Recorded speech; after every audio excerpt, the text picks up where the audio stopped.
আজ শুনবেন মহামান্য লেখক প্রফুল্ল রায় মহাশয়ের একটি অনবদ্য উপন্যাস অসমতল। আজ শুনবেন এর প্রথম পর্ব। রবিবারের সকালবেলায় ট্রেনটা স্পিড কমাতে কমাতে বিহারের এই স্টেশনটায় এসে থামল। ছুটির দিন, তাই ভিড়টির নেই। নানা কামরা থেকে অল্প কয়েকজন প্যাসেঞ্জার তাদের মালপত্র নিয়ে সুরকি বিছানো প্ল্যাটফর্মে নেমে পড়ল। তাড়াহুড়ো নেই, তারা ধীরে সুস্থে গেটের দিকে এগিয়ে গেল। সেখানে কালো কোট পরা টিকিট কালেক্টর দাঁড়িয়ে আছে। 7 মিনিটের স্টপেজ, তারপর ট্রেনটা আবার দৌড় শুরু করবে। একটা ফার্স্ট ক্লাস কম্পার্টমেন্টের জানলা দিয়ে মুখ বাড়িয়ে তাকিয়েছিলেন মোহনলাল গাঙ্গুলি। প্রমোশন দিয়ে একটা রাষ্ট্রায়ত্ত ব্যাংকের ব্রাঞ্চ ম্যানেজার করে তাকে এখানে পাঠানো হয়েছে। আগে কখনো এই অঞ্চলে আসেননি, তবে শুনেছেন স্টেশন থেকে 3-4 কিলোমিটার দূরে শহর, নাম কিষেনপুরা, সেখানেই তার পোস্টিং হয়েছে। ব্যাংকের একজন এমপ্লয়ির স্টেশনে এসে মোহনলালকে নিয়ে যাবার কথা, কিন্তু এখনো তেমন কারোকে দেখা যাচ্ছে না। প্ল্যাটফর্মে ডান দিকে বাঁ দিকে যতদূর চোখ যায় তিনি তাকাতে লাগলেন। সঙ্গে বেশ কিছু লটবহর রয়েছে, একটু টেনশনই হচ্ছিল। 3-4টে কুলিকে এধারে ওধারে দেখা যাচ্ছে। আর দেরি করা ঠিক হবে না। মোহনলাল কুলি ডাকতে যাবেন, হঠাৎ চোখ পড়ল একজন মাঝারি হাইটের আধবয়সী লোক কামরায় মুখ বাড়িয়ে হাঁকতে হাঁকতে আসছেন। গাঙ্গুলি স্যার কি এসেছেন? তাদের ব্যাংকের নামও বলছিলেন তিনি। দুর্ভাবনার মাত্রাটা কমে এলো। জানলার রডগুলোর ফাঁক দিয়ে হাত বাড়িয়ে নাড়তে লাগলেন মোহনলাল। এই যে আমি এখানে। ভদ্রলোক প্রায় ঊর্ধ্বশ্বাসে ছুটে এলেন, হাত জোর করে বললেন, হ্যাঁ নমস্কার স্যার, পরে আমার পরিচয় দেব। ট্রেন ছাড়ার সময় হয়ে এসেছে। আপনার সঙ্গে লাগেজ আছে? হ্যাঁ, বেশ কিছু। ভদ্রলোক এই বয়সেও খুব চটপটে এবং করিতকর্মা। হাঁক ডাক করে একটা কুলি ডেকে লহমায় মোহনলালের 3-3টে ঢাউস সুটকেস, হোল্ডল, বেতের বাস্কেট এবং নানা জিনিসে ঠাসা 2টো চটের ব্যাগ নামিয়ে ফেললেন।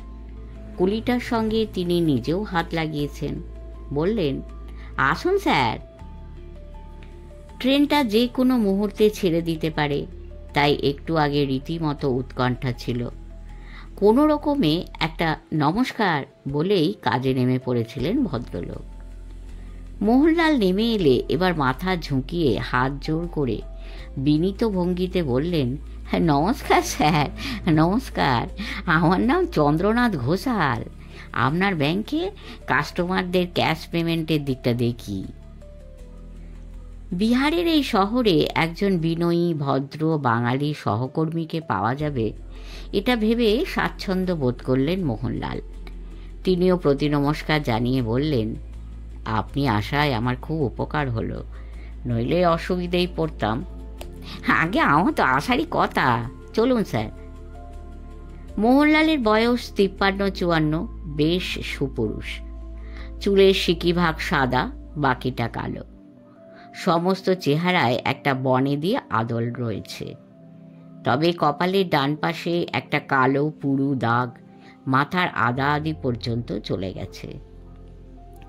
8 বছর আগে তাকে মারাত্মক আঘাত করা হয়েছিল, এটা তারই চিরস্থায়ী চিহ্ন। দাগটার সঙ্গে জড়িয়ে আছে ভয়াবহ অথচ করুণ একটি ঘটনা, কিন্তু সেসব কথা পরে। এই শহরে তাকে বছর 3 থাকতে হবে, তারপর হোম সিটি অর্থাৎ কলকাতায় ফিরে গিয়ে কিছুদিন হয়তো রিজিওনাল হেডকোয়ার্টার্সের কোনো ডিপার্টমেন্টে দায়িত্ব নিতে হবে। তারপর দীর্ঘ কর্মজীবন শেষ। প্ল্যাটফর্মের মাঝামাঝি জায়গায় গেট, সেখানে টিকিট কালেক্টর দাঁড়িয়েই ছিল। তার হাতে টিকিট দিয়ে 10-12টা স্টেপ নিচে নামতেই রাস্তা। রাস্তার ওপাশে প্রচুর দোকানপাট। একধারে কয়েকটা পিপুল গাছের তলায় সাইকেল রিক্সা এবং টাঙ্গার জটলা, দুটো হাড়জিরে কঙ্কালসার ট্যাক্সিও রয়েছে। চন্দ্রনাথ বললেন, ট্যাক্সির হাল তো দেখছেন স্যার, ওগুলোতে উঠলে শরীরের আর কিছু আস্ত থাকবে না, 3 দিন বিছানায় কাটাতে হবে। একটা টাঙ্গা নি? মোহনলাল হাসলেন, আপনার যা ভালো মনে হয়। চন্দ্রনাথ একটা টাঙ্গা ঠিক করে ফেললেন।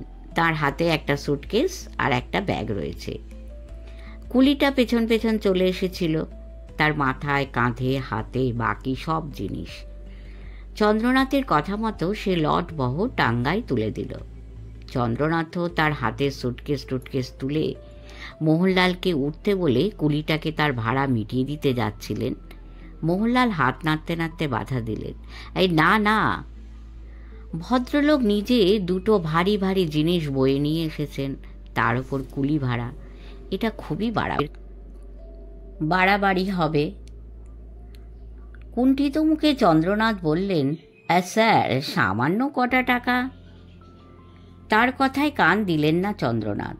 পকেট থেকে টাকা বের করে কুলিটার মজুরি চুকিয়ে দিয়ে বললেন, এই উঠে আসুন। টাঙ্গা সিটে দুজনে বেশ আয়েশ করে বসতে পারে। চন্দ্রনাথ উঠে যতটা সম্ভব দূরত্ব বজায় রেখে জড়সড় হয়ে বসলেন। কুলিকে টাকা দিতে চাওয়ায় নতুন ব্রাঞ্চ ম্যানেজার কতটা বিরক্ত বা অসন্তুষ্ট হয়েছেন, চোখের কোণ দিয়ে তাকে দেখতে দেখতে আঁচ করতে চাইছেন। টাঙ্গা দক্ষিণ দিকে চলতে শুরু করেছে। সবে নভেম্বরের শুরু, এর মধ্যে এই সকালবেলায় বাতাসে হিম হিম ভাব, গায়ে লাগলে শিরশির করে। তাপাঙ্ক কলকাতার থেকে 3-4 ডিগ্রি কম। রোদ উঠে গেছে ঠিকই, তবে তার তেজ নেই, কেমন যেন ম্যাড়মেড়ে। অনেক দূরে হালকা মলিদার মতো কুয়াশা আকাশটাকে জড়িয়ে রেখেছে। স্টেশনের এলাকা ছাড়িয়ে টাঙ্গা বেশ খানিকটা চলে এসেছিল। রাস্তার একধারে ধান ক্ষেত, আরেকদিকে দেহাতিদের গ্রাম, টিন বা টালির চালের ছাড়া ছাড়া সব বাড়ি। লোকজনও চোখে পড়ছে। চন্দ্রনাথ যে নিজেকে গুটিয়ে নিয়েছেন তা বুঝতে পারছিলেন মোহনলাল। আবহাওয়াটাকে স্বাভাবিক করতে বললেন, আমার জন্যে বাড়ি ঠিক করা হয়েছে? চন্দ্রনাথ খোলস থেকে বেরিয়ে বেশ চনমনে ভঙ্গিতে বললেন, হ্যাঁ স্যার, পাণ্ডে সাহেব, মানে যিনি এখনও ব্রাঞ্চ ম্যানেজারের কাজ চালিয়ে যাচ্ছেন, কাল আপনাকে চার্জ বুঝিয়ে দিয়ে চলে যাবেন। তিনি আপনার জন্য আমাকে বাড়ি ঠিক করে রাখতে বলেছিলেন। আমার চেনা জানা একজন বিহারি বিজনেসম্যানের নতুন বাড়িতে 2 বেডরুম, হল, ব্যালকনি মিলিয়ে 1000 স্কোয়ার ফিটের একটা ফ্ল্যাটের ব্যবস্থা করেছি। জোর দিয়ে বলতে পারি ফ্ল্যাটটা ওনার পছন্দ হবেই। পাণ্ডে সাহেব আরও বলেছেন, ফোনে আপনি তাকে জানিয়েছেন একাই আসছেন, সঙ্গে মালপত্র বিশেষ থাকবে না, তাই তার পারমিশন নিয়ে ফার্নিচারের দোকান থেকে খাট, চেয়ার, টেবিল, আলমারি ভাড়া করে ফ্ল্যাটটা সাজিয়ে রেখেছি। তিনি তোড়ে বলে যেতে লাগলেন। ফ্ল্যাট সাজানো ছাড়া রান্নার গ্যাস, ওভেন, বাসন কোসনের বন্দোবস্তও করা হয়েছে। 2জন কাজের লোকও ঠিক করেছেন। তাদের একজন রাঁধুনি, অন্যজন ঘর ধোয়া মোছা, বাসন মাজা, কাপড় কাচা, বাজার করা এসব করবে। মোহনলালের যাতে অসুবিধা না হয় তাই 3-4 দিনের মতো চাল, ডাল, চিনি, তেল, চা, মশলা আর সবজি কিনে রাখা হয়েছে। শুধু ফ্রিজটা বাদ। মোহনলাল যদি মনে করেন কিনে নিতে পারেন। লোকটা দেখা যাচ্ছে খুবই দূরদর্শী। মোহনলাল ভাবলেন, নতুন জায়গায় এসে তার যা যা প্রয়োজন হতে পারে সব ব্যবস্থা করে রেখেছেন। নতুন ব্রাঞ্চ ম্যানেজারের জন্য তিনি যেন জীবন সমর্পণ করে দিতে পারেন। বাইরে থেকে তো ভালোই লাগছে, কিন্তু চন্দ্রনাথের পেটের ভেতর কোনো প্যাঁচালো মতলব আছে কিনা কে জানে। সতর্ক থাকা দরকার। মোহনলাল বললেন, আপনি যা করেছেন সেজন্য অনেক ধন্যবাদ। চন্দ্রনাথ বললেন, আপনি নতুন আসছেন, আমাদের মাথার উপর থাকবেন, এটুকু তো করতেই হয় স্যার। একটু চুপচাপ। পিচ বাঁধানো রাস্তায় একটানা খটখট আওয়াজ তুলে টাঙ্গার তাকড়াই ঘোড়াটা দৌড়ে চলেছে। একসময় মোহনলাল জিজ্ঞেস করলেন, এখানকার ব্রাঞ্চে এমপ্লয়ি কতজন? 26। আপনি ছাড়া আর কোনো বাঙালি আছে? আছে স্যার, আমাকে ধরে 4 জন বাঙালি, তবে বিহারিই বেশি। ওড়িশা, ঝাড়খণ্ড আর রাজস্থানের লোকও রয়েছে। ব্যাংকের বিজনেস কেমন? খুব ভালো স্যার, প্রায় 1,500 অ্যাকাউন্ট হোল্ডার, ফিক্সড ডিপোজিট 100 কোটি টাকারও বেশি।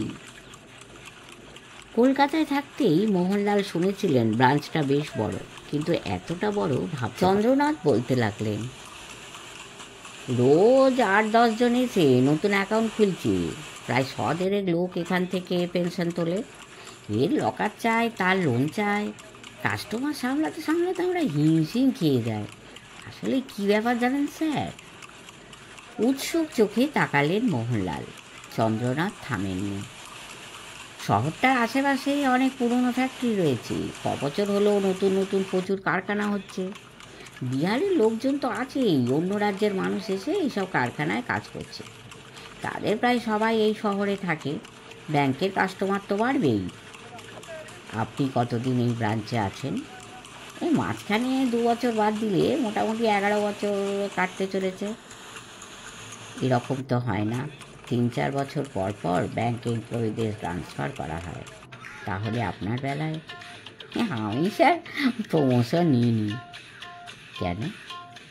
এই 13 বছর আগে যখন এখানে আসি, শহরটাকে ভীষণ ভালো লেগে গিয়েছিল।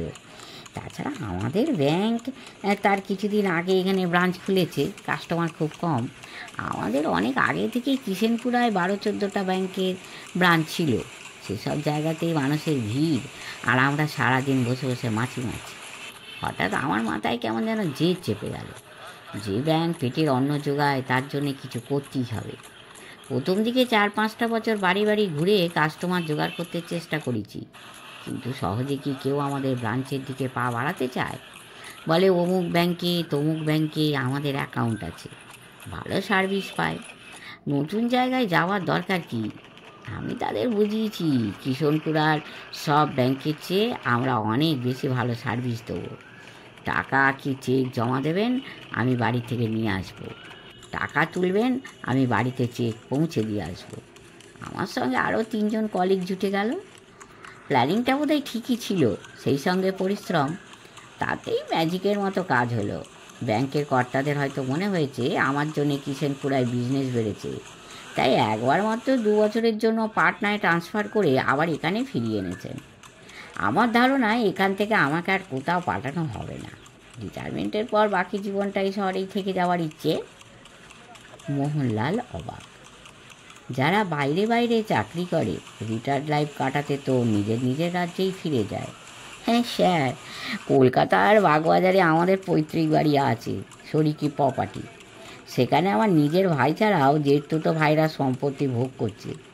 হঠাৎ আমরা গিয়ে উঠলে সমস্যা হতে পারে, তার চেয়ে দূরে থাকাই ভালো। এই শহরে ছোটোখাটো একটা বাড়িও করেছি। এখানকার মানুষজনের সঙ্গেও সম্পর্কটা চমৎকার। মোহনলাল অনুমান করলেন চন্দ্রনাথের সঙ্গে তার ভাইদের কোথাও একটা তিক্ততা রয়েছে। এমনিতে কারোর ব্যক্তিগত ব্যাপারে মোহনলালের খুব একটা আগ্রহ নেই। সবেমাত্র পরিচয় হয়েছে, তাঁরই ব্যাংকের একজন এমপ্লয়ি সম্পর্কে আর কোনো কৌতূহল দেখালেন না। রিটায়ারমেন্টের পর দেশে ফেরার কথা বলেছিলেন, সেটুকুই যথেষ্ট। চন্দ্রনাথ একটু ইতস্তত করে জানতে চাইলেন, হ্যাঁ স্যার, আপনার বাড়ির অন্য কেউ আসবেন না? না। সংক্ষেপে উত্তরটা দিয়ে চুপ করে গেলেন মোহনলাল। তিনি ঠিকই করেছেন, 3টে বছর একাই এখানে কাটাবেন। মাঝে মাঝে 2-4 দিনের ছুটি নিয়ে কলকাতার গড়পাড়ে তাঁদের বাড়িতে কাটিয়ে আসবেন। 3টে বছরের জন্য গোটা সংসার তুলে আনার অনেক ঝঞ্ঝাট। রিটায়ারমেন্ট তো আর বেশি দিন নেই বাকি। চাকরির এই শেষ দিকে এত টানা হ্যাঁচড়ার মানে হয় না। কিছুক্ষণের মধ্যেই দুধারের ল্যান্ডস্কেপ পাল্টে গেল। ধান খেয়ে তার দেহাতি গ্রামগুলো পেছনে ফেলে টাঙ্গাটা জমজমাট এক শহরে ঢুকে পড়ল। এখানকার পিচের রাস্তাগুলো পরিষ্কার, ধুলোবালি আবর্জনার চিহ্ন মাত্র নেই। গলিটলিও কম, প্রায় সব রাস্তায় চওড়া চওড়া। দুধারে নতুন পুরনো নানা টাইপের বিল্ডিং, দোতলা তেতলায় বেশি। মাঝে মাঝে 2-4টে হাই রাইজও চোখে পড়ে। অনেক দূরে অগুন্তি কারখানার চিমনি আকাশের দিকে মাথা তুলে আছে। চন্দ্রনাথ টাঙাওয়ালাকে বললেন, अब नया बाग चलो। ডাইনে বাঁয়ে কয়েকটা বাঁক ঘুরে টাঙাটা যেখানে চলে এলো সেই এলাকার বিল্ডিংগুলোর আর্কিটেকচার চোখ ধাঁধিয়ে দেয়।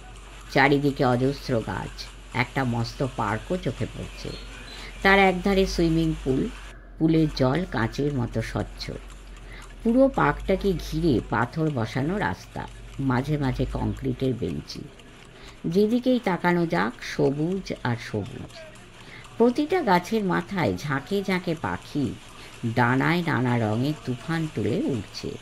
তাদের অবিরল কলকলানি নভেম্বরের সকালটাকে অলৌকিক করে তুলেছে। মোহনলাল বললেন, বা জায়গাটা তো খুব সুন্দর। এটাই নয়াবাগ।